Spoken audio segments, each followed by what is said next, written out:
Imagine stepping into a house that doesn't just hold secrets, but, well, it actively watches you. Welcome to today's Explainer, where we're going to dive headfirst into the incredibly chilling, fully documented events of Ethan Carter's fateful October night. We're going to break down exactly what happened using the source material and try to wrap our heads around something that honestly seems completely impossible. Right off the bat, our source material sets this deeply terrifying stage with one core idea. Some houses are abandoned because people leave them, but others are abandoned because something inside never lets them stay. I mean, that perfectly frames the entire situation, right? We aren't just talking about an empty physical space here. We're talking about an active, hostile entity just waiting in the dark. And that brings us to the biggest question of this whole explainer.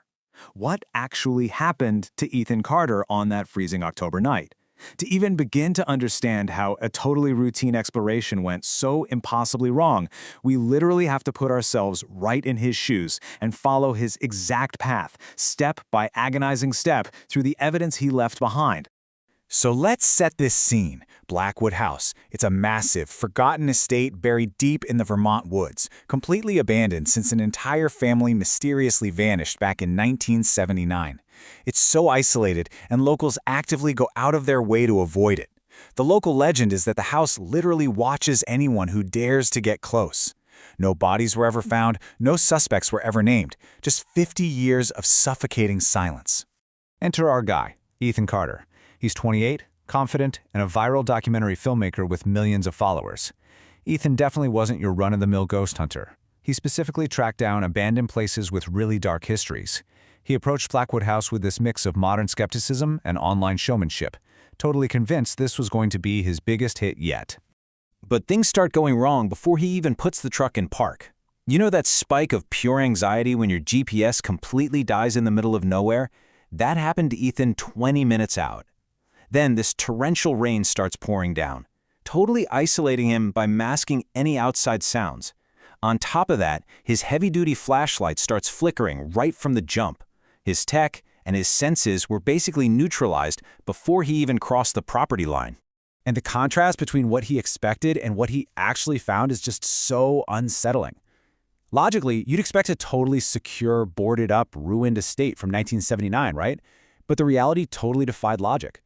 A heavy wooden gate just creaks open all by itself, even though the wind had completely died down. And worse, the front door of this supposedly untouched property was standing slightly ajar. It was almost like it was inviting him in. The second he steps inside, it's total sensory overload. Imagine being hit with that thick, suffocating smell of wet, decaying wood. But what he sees is way worse. There are these old family portraits still hanging on the walls, but every single face has been violently scratched away. Just blank white circles where the eyes used to be. Ethan tries to brush it off as kids vandalizing the place, but the sheer obsessive meticulousness of it is incredibly disturbing.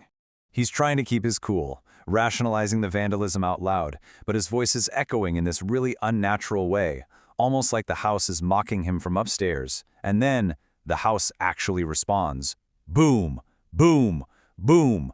3 impossibly heavy knocks erupt from the second floor, right after the sound of slow, dragging footsteps. It's essentially an auditory command, forcing Ethan to leave the ground floor and head up there to investigate.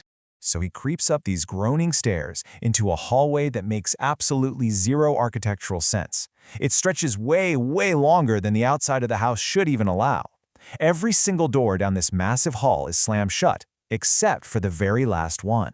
And inside that pitch-black room, an antique rocking chair is just swaying back and forth, completely on its own, even though every single window is heavily nailed shut.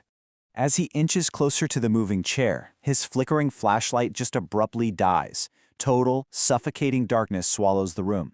And right then, in the pitch black, he hears a voice whispered directly into his ear. "Don't look behind you." He absolutely panics, spins around, and nobody is there. The flashlight suddenly kicks back on. And guys, the rocking chair has completely vanished. Okay, so Ethan is officially done. He books it out of the room and sprints back downstairs, only to realize that reality has just completely broken. The front door, it's literally gone. The hallway has completely shifted, replacing his only exit with this dark, narrow staircase leading deep into the earth. It prompts him to whisper this terrified, desperate question into the dark. So where does this go? And from the pitch black right behind him, a little kid softly laughs. Now, the vanishing doors and shifting hallways are terrifying for sure, but the way time completely breaks down is what really gets me.